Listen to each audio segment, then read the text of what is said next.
Ni maajabu kwa namna moja ama namna nyingine kwa klabu kutokea nyumbani Afrika Mashariki, tena klabu ya Simba kuweza kuonekana juhudi pamoja na uwezo mkubwa wa wachezaji wake kuwafikia mpaka wachezaji wa kimagharibi na mataifa ya mbali.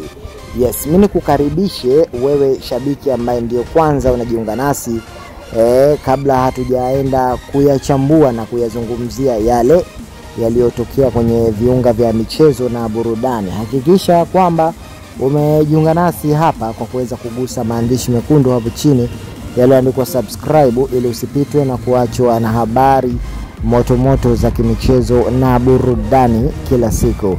Sasa kila mmoja anafahamu ya kwamba klabu ya Simba imejipanga na matamanio yao ni kuona kwamba Simba inaongeza makombe pamoja na kuweka historia za heshima miaka na miaka. Yani kadri karne zinavyosonga, Simba wanataka waweke heshima kubwa kwa vizazi vijavyo.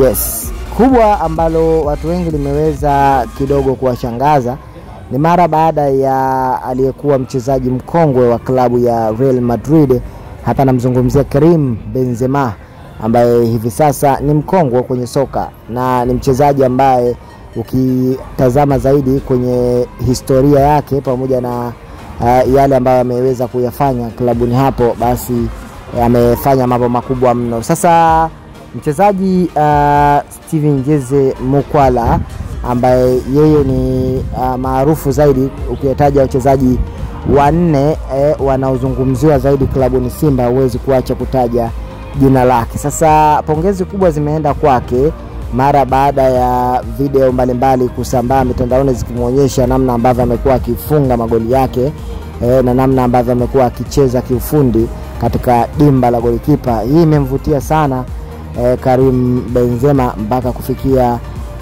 uwezo wa kuweza kulike pale pamoja na kucomment kwenye page yake ya huko Instagram. Jambo hili limeweza kuzungumziwa na page mbalimbali za michezo, lakini pia mitandaoni ndio jambo ambalo lina trendi mno.